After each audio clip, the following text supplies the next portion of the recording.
वालेकुम मदनीस, कैसे हैं आप सब। उम्मीद है खैरियत से होंगे। थोड़ी सी मसरूफ़ियत है, आज मैं चिकन पुलाव बनाने जा रही थी। छोटा सा इवेंट है। बात तो बहुत बड़ी है। मेरा नवासा है, उसने कुरान हिफ्ज़ किया है, मोहम्मद अयान ने अल्हम्दुलिल्लाह आज। तो हमने सोचा इस खुशी के मौके पे छोटा सा सेलिब्रेशन करें। तो सारी फैमिली, हम सारे जितनी फैमिली के लोग हैं, ऐसा कोई इवेंट होता है ना छोटा सा, तो हम उसको वन डिश अरेंज कर लेते हैं।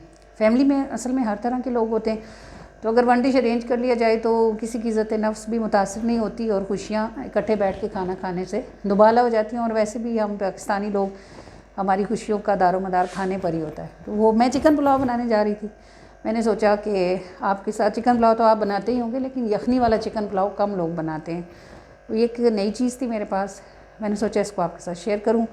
यखनी वाला जो चिकन पुलाव बनता है, उसमें जो इंग्रेडिएंट्स होते हैं वो तो सारे सेम ही होते हैं, वही होते हैं जो आप जो डाल रहे होते हैं, आप जनरली जो डालते हैं वो सब सेम होते हैं। एक चीज़ एक्स्ट्रा होती है।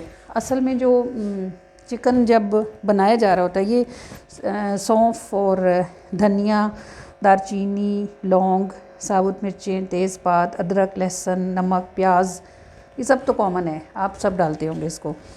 चिकन का यखनी वाले पुलाव थोड़े लोग इसलिए बनाते हैं कि चिकन बहुत डेलिकेट होता है, जल्दी से टूट जाता है थोड़ा सा पकने से। तो यखनी से तो ये बिल्कुल ही ख़त्म हो जाता है।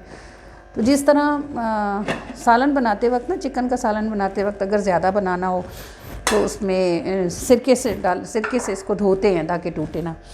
तो जो चिकन अगर आप यखनी बनाना चाहें ना, यखनी वाला पुलाव, यखनी वाले पुलाव का एक टिप ये है कि आप इसमें बाकी सारे मसालों के साथ जो आप डालते हैं, ये बहुत से लोग सौंफ और धनिया जो है इसको पोटली में भी डालते हैं, लेकिन अगर आप पोटली ना भी बनाएं देन ये भी तब भी ठीक है, क्योंकि फिर बाद में छान लिया जाता है तो वो सब अलहदा रह जाता है। और ये सब कुछ हम इसमें डाल के, और इसके साथ एक स्पेशल चीज़ है जिसको यखनी वाले पुलाव में डाला जाता है, और वो स्पेशल चीज़ है ये टाटरी। यखनी वाले पुलाव में टाटरी डालते हैं, और इसलिए डालते हैं कि टाटरी चूँकि सख्त खट्टी होती है, तो जैसे सिरके की वजह से गोश्त नहीं टूटता, ऐसे टाटरी की वजह से भी गोश्त ख़राब नहीं होता। मतलब आप इसको पकाते हैं तो ये अच्छा सा यखनी का स्मेल आ जाता है इसमें, और गोश्त जो है वो टूटता नहीं है। और ये कि इसका जो टेस्ट होता है वो भी बहुत अच्छा होता है। तो अभी ये यखनी मैंने चढ़ा दी है, और मेरी क्लास है अभी तफसीर कुरान की, मैं अब जा रही हूँ क्लास के लिए। इंशाल्लाह वापस आऊँगी, दूसरा फिर इसको जब तैयार करूँगी तो आपको दिखाऊँगी कि ये तैयार होके और डिश आउट होके कितना शानदार होता है।